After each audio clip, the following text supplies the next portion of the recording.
On appelle croissante fertile car la forme ressemble à une croissante et le sol est fertile. Les deux pôles des croissances fertiles sont Égypte et Mésopotamie. James Breasted a avoir donné cette appellation. Irrigation technique qui consiste dans les régions sèches à ramener de l'eau. Première domestication des céréales, les éléments naturels de croissance fertile permettant l'irrigation, ce sont les fleuves Tigre, Euphrate, Jordan et Nil. Les gens ont commencé à mener une vie sédentaire près des fleuves. Dans cette zone géographique est également présente la mode de vie nomade.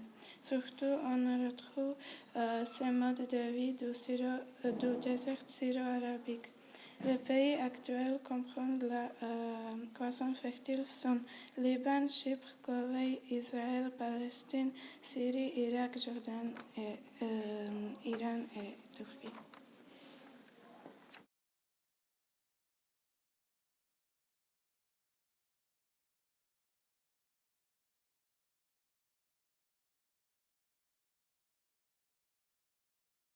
Je vais vous parler des premières villes et les premiers royaumes de la ville d'Ur.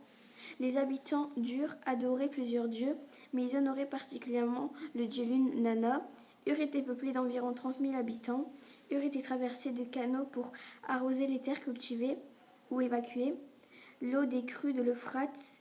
Le pouvoir est dirigé par un roi, Ur-Nammu, par son code, le code d'Ur-Nammu, roi d'Ur. Si un homme assassine un autre homme, il sera mis à mort. Si un homme a fait du brigandage, il sera mis à mort.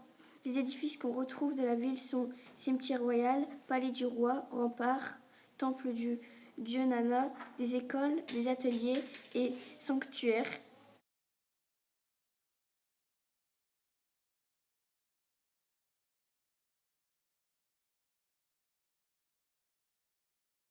Les premières écritures sont apparues dans le pays de Sumer.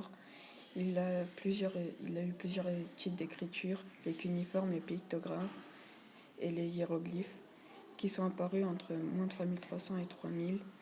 Les pictogrammes qui sont apparus dans le pays de Sumer et aussi les cuneiformes dans le pays de Sumer, mais les hiéroglyphes ont apparu en Égypte. L'écriture est apparue juste pour un besoin simple de comptabilité et l'écriture réservée aux scribes.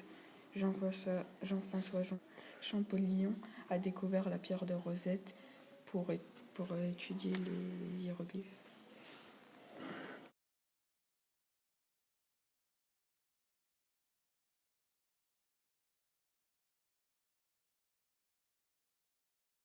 L'élément naturel central en Égypte est le Nil. L'Égypte est divisée en deux parties, Basse-Égypte et Haute-Égypte.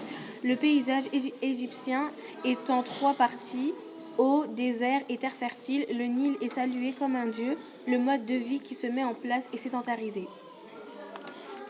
La crue du Nil, c'est quand l'eau monte. Il pleut une fois par an, donc l'eau monte haut. Et c'est là où après l'eau redescend et ça fait des terres fertiles.